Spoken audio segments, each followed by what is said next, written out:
The views and opinions expressed on any program are those of the persons appearing on the program and do not necessarily reflect the views and opinions of the New Media Factory. Some programs on this network might include strong images and language and may not be suitable for all audiences. Viewer discretion is advised. Sa araw ng sweldo, pumunta ang tropa ko. Bones, agency ngayon, painom ka naman.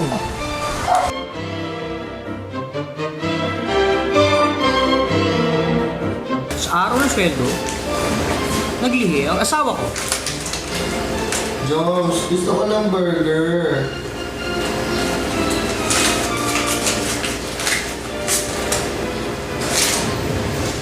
Sa araw ng sweldo, nangutang ang airpods ko. Anak. Pautang naman mo. Lakad ako.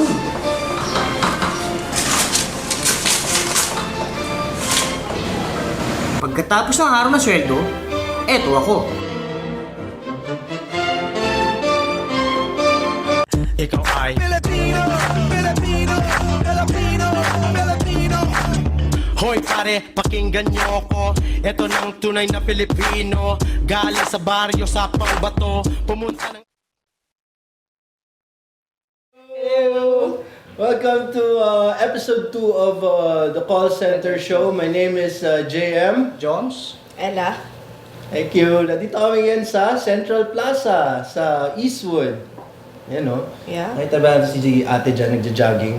O makikita nyo, if you want to join the discussion, naka-flash sa screen nyo ngayon yung aming cellphone number, ang aming Twitter account at email. If you have suggestions, violent reactions, si Joms may na-receive na last Yeah. week. Sabihin ba natin? Oh. Bading daw siya. Bading daw si Joms. Yun yung feedback sa kanya. Joms looks like he's gay. Ano masasabi mo dun? Kung masasabi ko sa'yo sa nag-text, pakis muna bago ko sagutin. Hindi. Yung sasabing bading oh. Ang tunay na lalaki, nag-extra rice, saka malaki tiyan. Again, thank you very much. Yung mga nasa chat ngayon, yung mga nakaantabay sa chat, dyan lang kayo. This will be an exciting episode. That's it. Yeah. Come on, start off. Yes. Anyway, start tayo sa local news muna ng Yan mga na. call center show. Grabe. Ito recently lang nangyari. Isang call center agent ang nabagsakan ng scaffoldings, like mga 5 meters daw. Nangyari to sa may Libis area. Naglalakad daw siya ata pa uwi, tapos nalaglagan siya nun. Ngayon, nagulat na siya, nagising siya sa ICU, wala na siyang kamay, naputol. So, well, that's a bad news. Recently na nangyari. Sakit. Pangalan niya hindi na natin, sa news din siya, di ba? Si Edward Castro. Edward, know your rights, man. Ako, payo ka dyan. Get whatever you can. Get whatever you can. Hindi, sabi naman, hindi ko alam kung makakabalik pa siya sa work. sabi nung yung naka-aksidente, kasi parang construction firm, tapos nagpapaano ng mga residential, sasagutin naman daw. Yeah, sasagutin. May makukuha ring financial. Yeah, but how much? I mean, wala ka ng Yun, kamay. yun ang How are you gonna question. work? Paano ka magtatrabaho ngayon? Sinong company yung tatanggap sa'yo ngayon kung isa na lang yung kamay mo? Sa ano? I mean, paano ka magta-type? I mean, sorry to cut you, pero paano ka magta-type sa call center na hawak mo? Paano ka mag-multitask kung isa lang yung kamay mo? Yun ang mahirap. Diba? I think he should sue Mega World I think Mega World is the one, nasa sa news naman, diba? Yes. Sila yung I think you should push for suing whoever is gonna be sued because para lifetime yan. Kamay yun nawala sa'yo. Mahirap. Kung ako yan, putya. Papay ka sa SSS ng partial disability, syempre pipila ka pa doon. Ang hirap nun. Yeah. So there, know your rights, tsaka get well. Get well, man.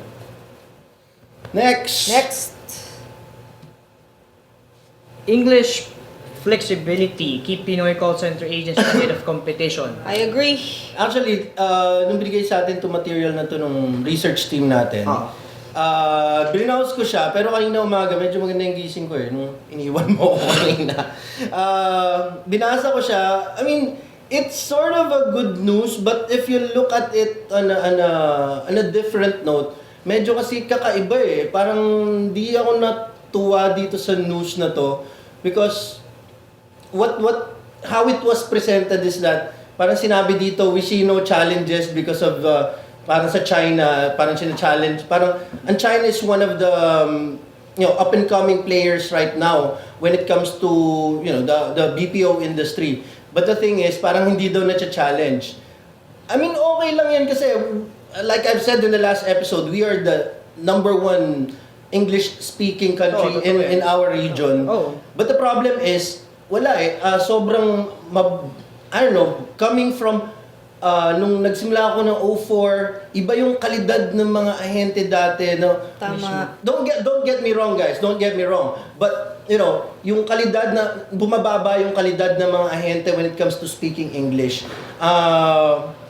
Like, ngayon, I think ang suggestion ko dito, what they should do, if they really wanna push for having the number or being in the number one spot forever, is I think they should tie up with the Department of Education and then try to at least proofread nyo yung mga English textbooks. Kasi yung mga libro natin, yung natututunan ng mga bata, wala.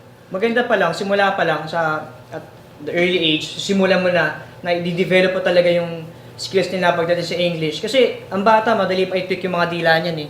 Pag matanda, mahirap na. Kasi yung mga ginagawa nilang convention, No offense na sa puro na naman sa business to sabihin nila, it's parang anong nangyayari, okay, na-overtake natin ang India. To the number of, kasi India, for the longest time sila yung number one. Ngayon, tayo na. But the thing is, hanggang kailan tayo magiging number one? Like, the best example is Singapore, dati. Sobrang Singapore is one of the worst ever. Seryoso? Yeah. They are the worst in terms of speaking English. But now, even their what do you call this? The way they run the government before. Pero now they're number one in Asia. Kasi they're In our region, Southeast they're Asia. hiring English trainers even from outside Singapore. Kaya talagang minamaster na nila yung skill. And in addition to what he said, yung sa China, para kasing wala silang ibang choice kasi 'di ba ang laki ng population. So as early as grade 3, grade 4, tinuturuan nila ng English yung mga students. I think it should be the same here in the country. I know it's being implemented yung English sa school, pero kailangan yung strict implementation. Kumbaga, ang tatagalog lang yung Filipino na subject. Everything else should be in English. Yeah, I got feedback from last week. Diba? I told them that who gives a shit in speaking English outside of the office. Let me quote myself, outside of the office. And if you are already in the call center industry, okay? Yun yung kultura. Wala talagang gustong magsalita na English sa loob ng opisina. Kaya yung minsan may makakasabay ka, di ba? Fast food. Makita mo, English-Englishan pa, sipain ko kayo eh. Nag-iossi English ka pa eh. ako isang araw, may narinig ako. Ewan ko kung pakonyo effect. My girl. Parang ano yun? Parang ganito yan. Oh my God! Mismo. Like that. Nakakaasar lang. Parang oh my God pala yun. Paano Eliza pa? Huwag na. Sige. Anyway, moving forward, ito naman bago. Scholarship for call center agents now available. Okay yan. Yan ang good news. Saan to? Sa Iloilo, Anong title? Scholarship. Yeah. Dapat ikaw Napel na sana ako. Bakit? Short eye, dude. Short eye. Scholarship. Ano ba sinabi ko? Scholarship. Wala tayo instant replay. Papanood mo na lang yan. Downloadin mo yung episode na yan. Sorry. Oh, yan. Anyway, going back. Back to the news. Yan. Ang Iloilo, di ba, the BPO industry in Iloilo is growing. So the companies are tying up with TESDA. TESDA is now offering training, scholarship for those who are really interested to become call center agents. Good news. Kasi, what else? Trained call center agents are mostly locally employed and the training will also open up opportunities to serve clients abroad.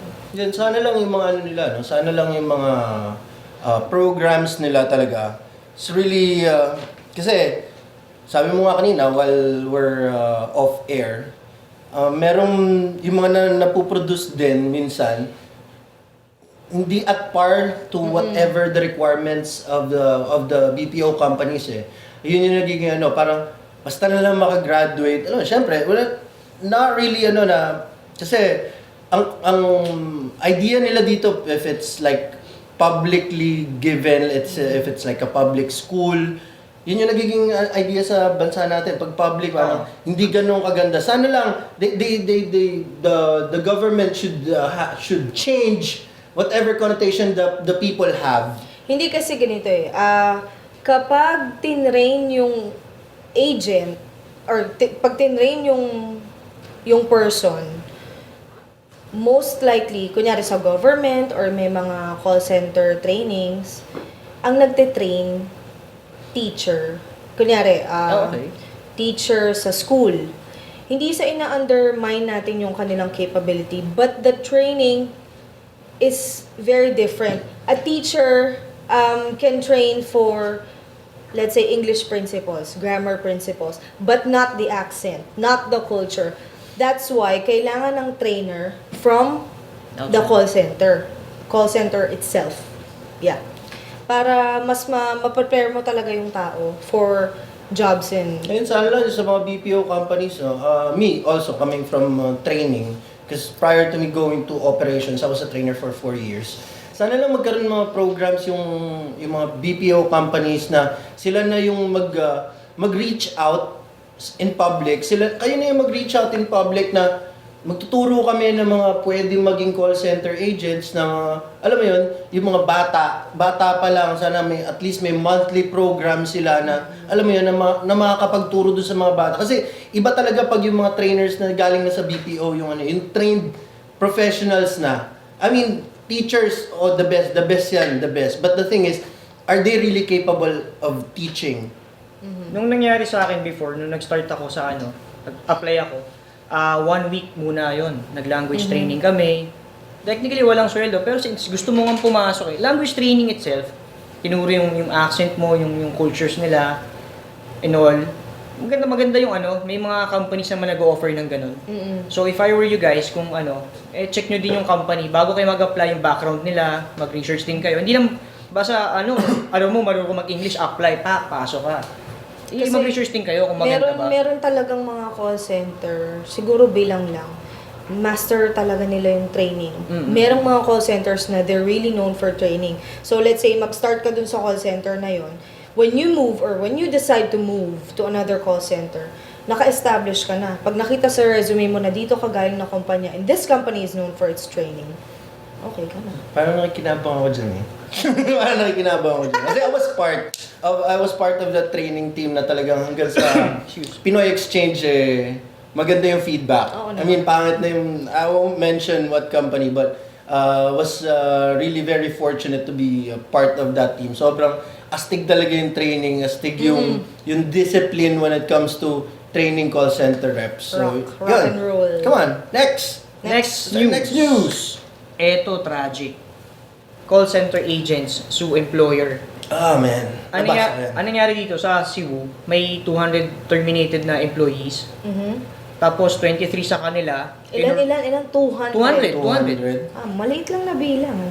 Konti lang sila kung tutuusin, 200. Sige. Anyway, 23 sa kanila, pinursu yung kaso. Parang nag-file sila sa National Labor Relations Commission. Na Class suit yan, class suit. So ayun, parang ang kulang pa yatang payables nila is mga 15 to 20 million dun sa mga terminated employees. Nangyari to, nagsarado yung company 2011. Nag-file sila ng voluntary insolvency. Ito malupit.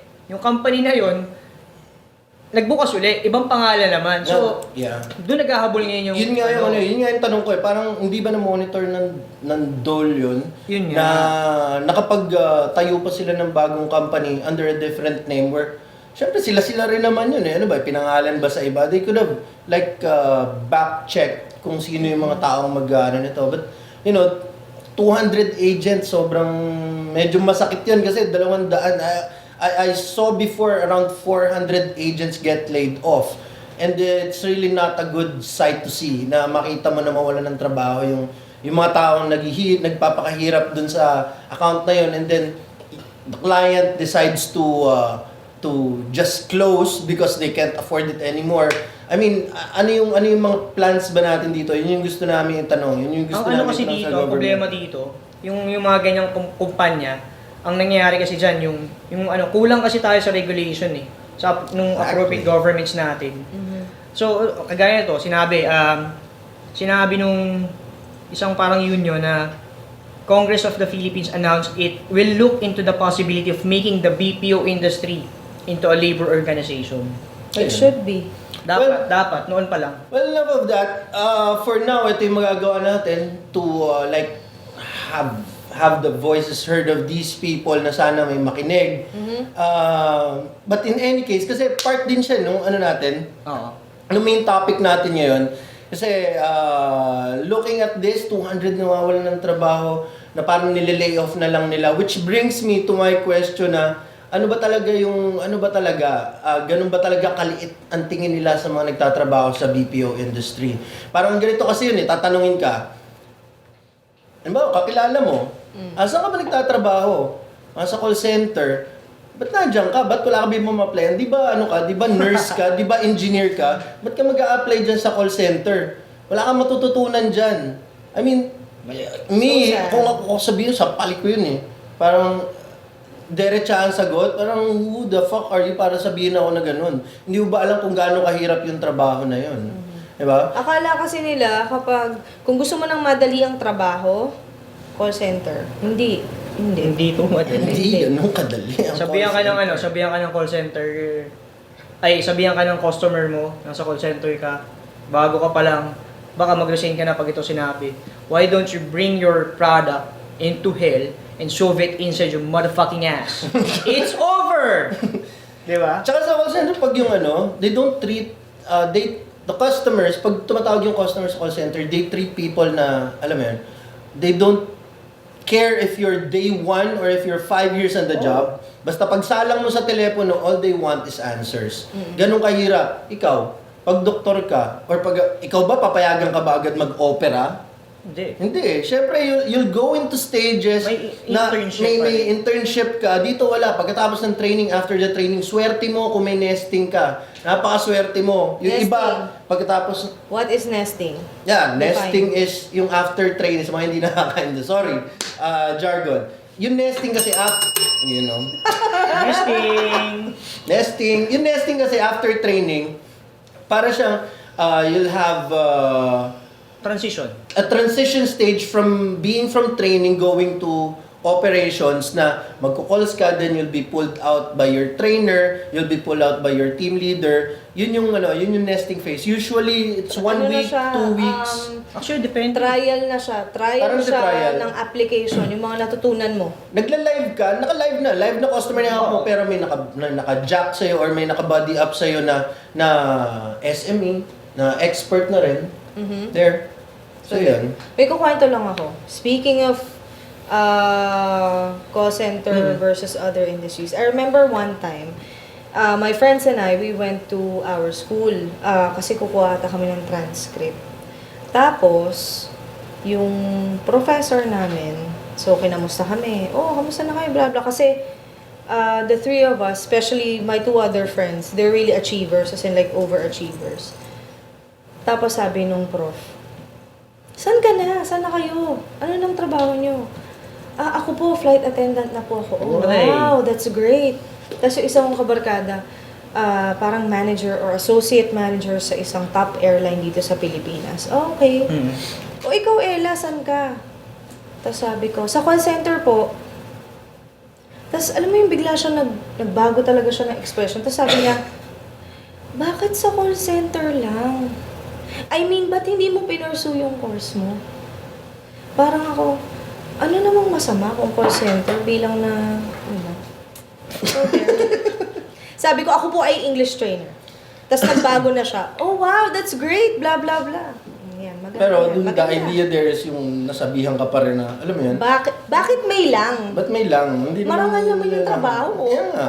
di ba? Yun yung nakakainis lang din Call center lang. Parang akala nila kasi, uupo lang dun, sasagot ka ng tawag. Alam mo yun, wala naman kayong ginagawa dyan, paulit-ulit lang. Yan, oo, tama, paulit-ulit lang. Pero hindi nyo ba alam kung gaano kahirap yung paulit-ulit lang na yun? Paulit-ulit pero Paulit-ulit. Ulit-ulit ka murahin. Ang customer mo, yun yung napakahirap dun eh. So sige, eto, head to head natin.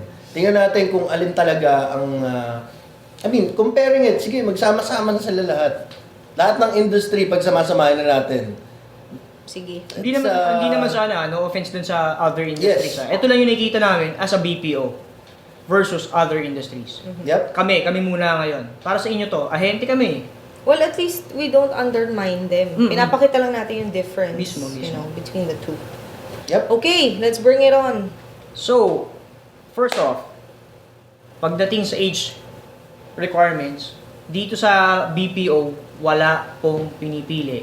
Actually, 18, as long as 18 ka, legal age ka, pwede ka magtrabaho. Pwede.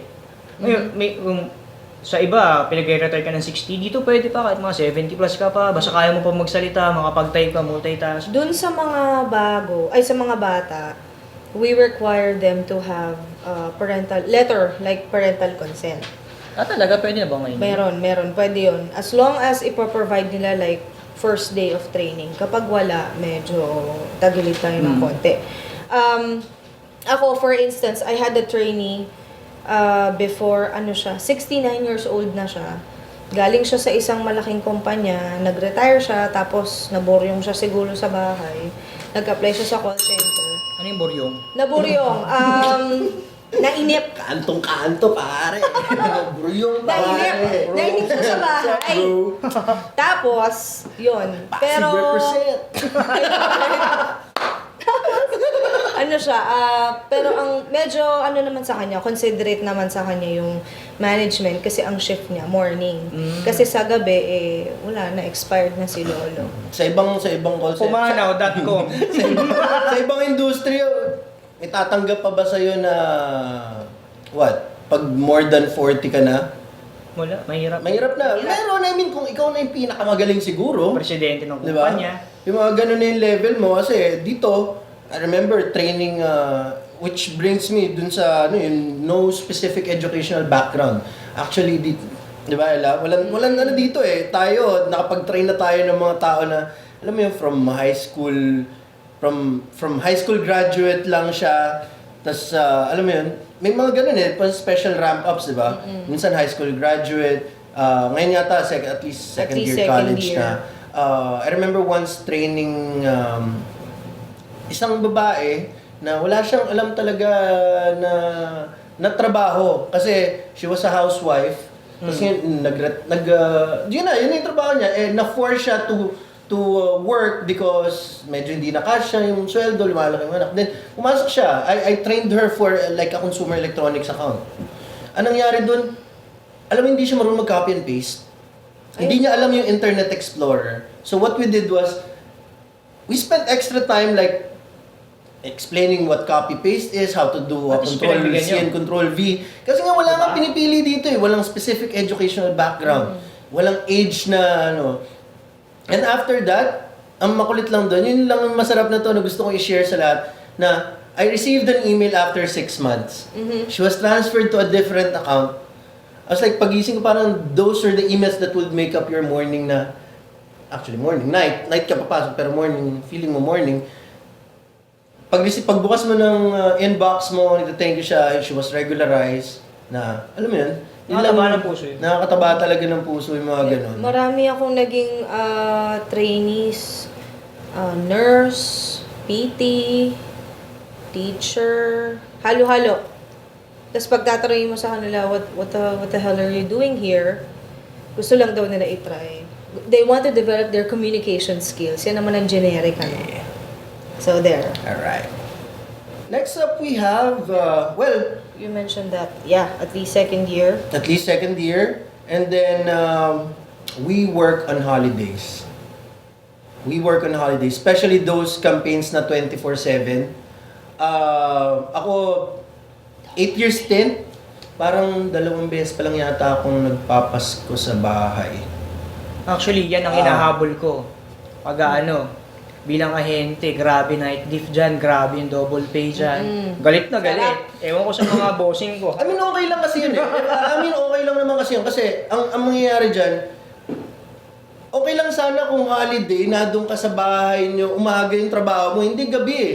Christmas, ang pinakamahalaga dun yung Christmas Eve, Ayun nga. New Year's Eve. Sacrifice May spend mo syempre dahil Eastern time zone yung sinusunod mo. Kung alas 12 na madaling araw dito, alas 12 ng tanghali sa kanila, yun yung business hours. So kailangan mo pa rin nasa office ka nun. Yun yung pinakamasakit. Nagpuputukan, saan sa fort, nung nasa fort area ako.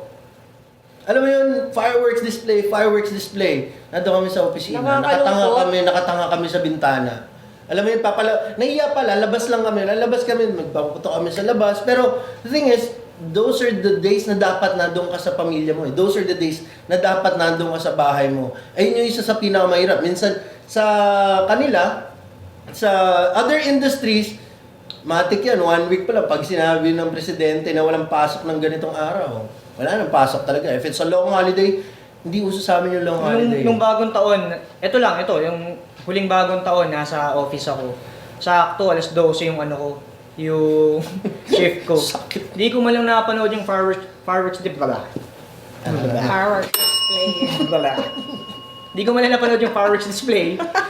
Kasi alas 12 nga, tapos naminggi ng torotot sa office. Gagawin ko dyan. Okay. So yun, mostly, trabaho na to, mostly graveyard shift.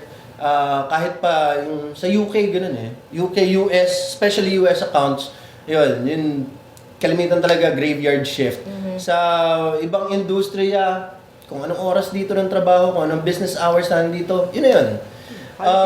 Tapos, Ang kultura, dito muna, dynamic knowledge base. Yeah. Kasi kunyari, outside the call center, kunyari sales ka lang. Sa call center, pwede kang cross-skilled eh. Sales, Yep. and then you'll find yourself tech, tapos customer service, minsan pa meron pang medical, bigla ka na magta-transform into a Mga nurse or transcriptionist na. pharmacist. So there. Mas malawak yung scope ng kaalaman ng isang call center agent. Ako, tambay lang ako dati. Dami ko natutunan sa call center. Dati alam ko lang uminom. Pagkagaling school, bilyar, inom, Counter-Strike pa nun eh. Ngayon, ang dami. At tanongin mo ako sa computers, mga ganyan. May masasagot ako. Hindi naman ako perfectong tao, pero may masasagot ako. Sa dami natutunan ko sa experience ko, 7 taon. 'Di ba? Nag-sales din ako. Oh. Marunong din ako magbenta. Binenta ko nga sarili. So, ang advantage naman ito, pag mag-apply kayo sa ibang industry, kunyari tech, pas makikita sa resume mo na naging tech ka na, o di pasok ka na agad. Pag mayroon ka sales background, di pasok ka na ulit. Mismo. exactly. So next is yung diverse culture ng call center. Okay? Iba-iba kasi since madami tayong mga kasama na minsan magugulat ka, nurse pala yung katabi mo. Oo. Pero ang hinahawakan niya antivirus. Tapos yung katabi mo isa engineer pala. So pag nagkakwentuhan, may matututunan ka pa rin sa kanila eh. Yun yung nakakatuwa. Diba? Yun yung May share ako. Sige. Merong, sige, game. Dito lang. Hindi kasi meron ako nahawakang campaign. Siya, sales, Tapos, yung customer gusto niyang bumili ng chocolates.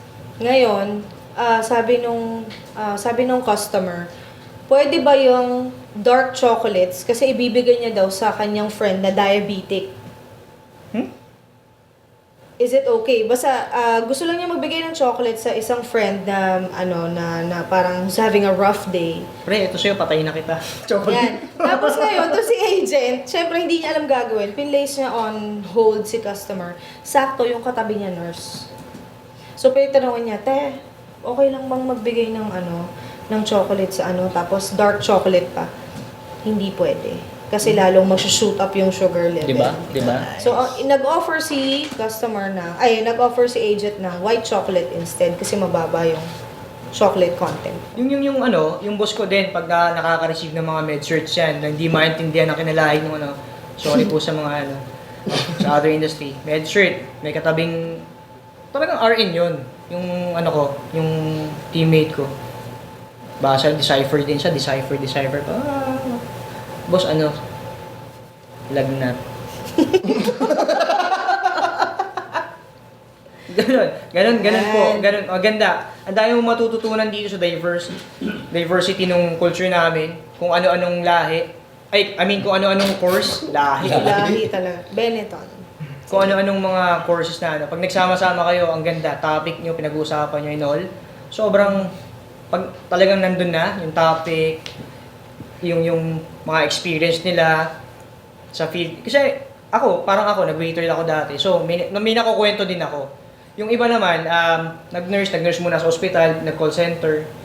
So, grabe. Compared doon sa iba na, kunyari, puro kayo iba na lang. Puro kayo, kung ano man yung linya nyo, yun lang, doon lang umiikot. Nag-usap na kayo ng parang yung algorithm ng ganito, yung mga main median mode ng mga ganyan. Ubo ang ilong mo. Kaya ako language trainer, ayoko ng math. Diba? Pasok ka mag-usap kayo ng Which mga... brings us, bakit nga ba yung iba't ibang course or lahi or whatever, bakit ba sila nakikita-kita sa call center? Because of... Sawa. Hindi naman. First is, Because- primary reason is, the entry level pay is Sabagay. very, very high. Mismo. Compared to, if you're gonna do a day job here in the Philippines, sobrang laki ng difference. Kasi, alam ko, entry-level pay, it could go as, pinamababa sa call center, it could go as low as 12,000 and it could go as high as 30,000. Ano pa yun base lang yun, tapos maswerte ka kung kunyari, sales campaign, Yes. yung commission naman, wow. That even goes higher kung ano ka, kung bilingual ka. Tama. Kung halimbawa you're Mandarin speaking or Spanish speaking Japan. Japan, Hindi bababa. umaabot ng 70 as much Hindi as bababa 70,000. ang base pay ng mga bilingual 40. 40, yeah. Tingin ko 40 as tinitingnan ko sa dun sa website ng mga job ads. Tapos ang kapalit, matinding sakit ng ulo. Kim lang. Wala. Siya pa wala. Siya. Ni hao. Hindi tayo papasa dun, Brad. Okay. So, another thing, comparison, pag nasa call center industry ka, hindi uso dito yung bagyo eh. Oo. Hindi uso dito yung bagyo. Remember Milenio. Remember Ondoy. Habagat. What's the last one? Habagat. Habagat, last year, last August. Ito pa yung mga kulit na kwento dun eh. Kasi I think this went to the news na umabot sa presidente yung announcement kung ano yung papasukin or kung sino yung papasukin. Parang kasi hindi yata saklaw ng government kung pipigilan nila pumasok yung mga tao. Which, actually kung nasa call center industry ka, maintindihan mo naman eh. Maintindihan mo naman kasi yun yung trabaho mo eh. Kung talagang gusto mo customer service, kung talagang customer service yung your idea of being in the customer service industry or the call center industry, maintindihan mo yung bagyo. Yun nga lang kasi, tulad ko, tayo, di ba? Kainta. We're living in the Kainta area. Which is konting parang mahatching lang ng konti, magbabaha na hanggang Bewang. Mismo. Diba? Ortigas Avenue Extension, Grabe. nung nag-close yan, Habagat, Ondoy. And we're not talking about Bewang High Baha, we're talking about Poste High Baha. Like 12 feet of flood. Yung napapanood nyo sa TV dati, yung tumatawid sa Oo. sa cables ng Poste. poste. Totoo yun. Hospital doon Actually, yung gusto ano, namin ngabo. pumasok, but the thing is, gusto ba natin talaga pumasok nun? Actually, gusto namin talaga pumasok. Gusto talaga namin pumasok, but the thing is, di talaga makapasok dahil wala talaga Hindi ako honestly, nag-try akong pumasok. Ang nangyari nun, nasa volleyball na ako. Uy, sabi ko, nasan ako? Yan. Patay. Anyway, Patay sa yung mga nandun na fans ako, mo. so, ang dami na, may mga dump truck na mga sakay na mga, siguro mga ilang tao na. Buhay po yung mga taong nakasakay doon. Paano nakasakay ka na doon sa bathtub? Ano Nakasakay ka na ba? Yun yung service mo, sasakay ka sa bathtub na sira, o kaya sa Ay, oo. ref. Tagal Sasakay ka piso, sa, 5 piso tagal 5 piso sasakay ka, itutulak ka ng mga lulusong Mga sa baha. Ganun kataas yung baha, yung mga bata yung tutulak sa'yo. Kasi nga, naka-attire ka pang office, tapos tutulak ka doon 5 piso, sasakay 5 ka. piso, 5 piso. dun. Ganun din sa Manila nung sa Manila pa ako umuwi. Which is pag sa iba kang call center, pag sa iba kang industriya, pag sinabi na walang pasok, walang pasok. You were saying Manila. Manila. Sa Manila ka mo. Umuwi pa nun. Noon sa Sampaloc Noon. pa. Pero ngayon sa Pasig na ako umuwi. Pero yung kasi karamihan ng places sa Pasig talagang kapantay lang ng Pasig River or even below river level. Oh. Pero yung sa amin sa Pasig, mataas. So wala naman akong problem. Pagpasok-pasok. Okay. Oh. So, Okay. Yun yung yun lang yung comparison kayo. Yung mga gusto na yung baguhin yung yung thinking ng tao, lalo na yung mga wala sa call center na hindi lang basta-basta yung trabaho namin. We know that we've said that in episode 1, but we just wanna stress out. Gusto lang namin ipagdikdikan na hindi talaga ganun kadali ang magtrabaho sa call center. Oh, wait, habol. Seconds lang. Graveyard shift pati. So, let's say, if you're not a night person, kailangan medyo... Ako, I had trainees na talagang antok-antok, ganyan-ganyan. Pero, somehow, you have to adjust. di pa may good news naman tayo kasi meron ng mga yung mga ANC na call center. Pasukan nyo din yun. Yun yung pang umaga talaga. Pero, yung mga taga-call center, akalaban nila, yung iba din talaga gusto nila mag-shift talaga dun sa course na gusto nila. Hindi naman talaga, hindi lang, alam mo yun, ako, mamaya sabihin ko kung ano talaga yung bala ko sa buhay ko kung hindi ako napunta sa call center. But we're gonna ask the people now what they think about the call center, or if they're not in the call center, kung wala sila sa call center, kung nasan sila. Would like to play this video. Hi, my name is Gretchen Ho and I'm from the Ateneo Women's Volleyball Team. And I would like to ask you this question. Kung wala ka sa call center, saan ka ngayon? Kung wala ako sa call center ngayon, siguro probably baka nagbi-business na ako. Kung wala ako sa call center ngayon, at kung anong magiging ko, bench model. Malamang, nandun pa rin ako sa computer store. Bouncer. Nagbibenta ng parts. Pwede Yeah, manager host po. na. O kaya siguro, technician pa rin. Siguro kung wala ka sa call center ngayon, sa factory pa rin ang natrabaho ngayon. Kung wala ako sa call center, malamang tambay ako. Malamang pasaway. Kung wala ako sa call center industry at hindi ako nagtatrabaho, nag-aaral ako at tinatapos ko yung kurso kong IT. Kung wala ako sa call center, malamang nasa lending business ako. Or most likely, nasa veterinary hospital ako. Pwede rin artista. Kung wala ako sa call center, nasa JB pa rin ako.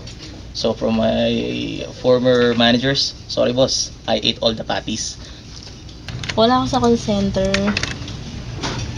Magtatayo na lang ako ng business kasi ayokong bumalik dun sa dati kong work dahil toxic doon at at the same time kulang sahod. Siguro pag wala sa call center, baka siguro nag-skate pa ako ngayon, banda. Tumigil ako dun dahil nag-call center Wala ako sa call center ngayon, nasa porn industry ako. Classic yung sagot na yun. Foreign industry. Foreign industry. So yun, di ba? Hindi naman lahat na nasa call center gusto talaga nila sa call center. If they can, or if kung alam mo kung parehas lang talaga yung sweldo sa other industries, I would push for the industry that I want. Ako, gusto ko talaga mag-abugas siya Yun talaga yung yun talaga yung dream ko dati pa. Alright, so there. Let's go now to our email sender. Now, yun nakikita niyo sa screens yung number natin. You could interact with us. But we have one guy who sent us an email. His name is Ace. And ito yung email niya sa atin. I'm checking for some available jobs online. And I got bored. One day, I decided to kill some time and decided to browse Facebook and saw this page on my friend's wall. I have to say, you caught my attention and I got curious. I clicked on the link and found myself watching the whole thing. I'm glad that someone thought of this show and you guys gave us a chance to be heard. I saw your last episode that you called the HR guy to address an email of a person who sought assistance regarding his resignation. I'm hoping you can help me in this one as well. I signed up for an online account to check my SSS contribution and to apply an ID as well. I noticed that there are some discrepancies when I check my contributions. It appears that I'm lacking 6 months contribution. It was the period when I was still employed at a call center and was not regularized. I still have a copy of the previous payslip and noticed that they deducted my SSS contribution every month. Is there a way for me to verify if they really did remit that to SSS? Any ideas on what I should do to address this? So we're gonna call the HR guy. Let's try to call the HR guy and answer Ace's question. It's a mystery HR guy.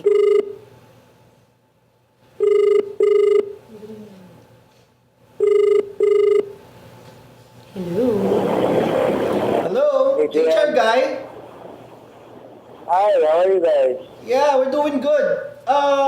You received the email. What can we tell this anong matutulong natin kay Ace?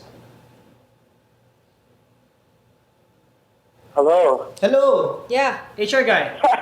Yeah. Problem with the phone again. And said, yeah, nasa ka ba ngayon? alright, so you were saying, sorry, you were asking me about the email, right? Yeah, the email. Ace's email, yung nagka-problem sa contributions niya sa SSS. Yeah. I did go through the email, and well, he needs to do a couple of things, actually. First of all, whenever you get deducted with SSS on your payslip, as what happened to him, the company who actually deducted the SSS from him should actually remit it to SSS. Now, the problem there is that the remittances, they vary from company to company. Some companies would remit monthly, others would remit on a quarterly basis, others annually. So he just needs to find out how the company remits to SSS. Okay. So as far as he's concerned, what he should do, he should go back to his previous company, the one who deducted him the SSS, and then he should just ask for copies of the remittances. All companies are actually mandated to. Yes. They're required. Whenever you ask for copies from them, they should be able to provide you with those statements of account. All right. So Now, once he gets the statement of account, he can then go back to SSS and tell them, look, my company has already deducted the SSS premiums from my salary before, but your database doesn't show that. So what SSS should then do is that they should counter-check. Nice. If their records still show that the company has not remitted, then our guy should file a complaint with SSS. Yep. Because SSS can now run after that company. Because it's basically like what I money. said before, they should be remitting those premiums. Yeah, because basically the idea here is they deducted money from him and they did not remit the money, right? So it's That's right. Yep. And you have the payslips to show for that. So I mean, he doesn't need to get copies of the payslips. Of course, he already has them. That he needs to ask for from the company would be the actual statement of accounts that they have remitted to SSS. Well, now, some companies will say, well, it's a list of all those whose SSS deductions were remitted to SSS. What he can do is he can tell the company, I just need to know my name. I just need to see my name on that list. You can cross out all the other names that are not me, and then I should have a copy of that printout. Nice. Thank you, HR guy. Maraming salamat. No problem, guys. I hope No problem. he's finally got his final answer and sarado na sana malakad niya na para ma-clear out kung ano man yung problems niya with SSS. Till next week, pare. Thank you. very mature. So for those kinds of problems, they're willing to cooperate. Nonetheless, of course, that company, talagang hindi siya nagre-remit. That's a different story. Alright. Thanks, Thanks, man. Bye. Thanks. Hey, no problem, guys. See you next week. I'll hear from you next week, I guess. We're gonna give you more problems next week. Yeah, I'm keep them coming. Alright, thanks. Bye. Alright, so yun. That's our show for this week. Medyo mas organized namin ng konti. We'd like to thank, first, last week nakalimutan namin, Ramon Bautista, who asked the question, Gretchen Ho for the question for today, New New Media Media Factory. We're here at Beyond the Box in One Rockwell. The viewers, Facebook likers, Twitter followers, Malaysian call center agents, our Malaysian call center Dumaguete agents, Dumaguete call center agents. Maraming salamat to those who sent their emails, sent their suggestions, yung mga nakipagkulitan sa atin sa Facebook. Maraming salamat po. The whole week was really very colorful at marami rin kami natutunan sa inyo how you felt. Keep them coming. Abangan namin. Episode 3 next week. We're gonna talk about, we're gonna have a break pala. We're gonna have a break for Holy Week. We're gonna come back April 7th. Yeah. That's Sunday, April 7th. And we're gonna talk about lifestyles, culture, and trends in the call center industry. Puporma kami ni Jobs. Yan, parang ganyan, nakakadiri. Again, this is JM Joms. Ella. Bye. Have a nice day. Ciao.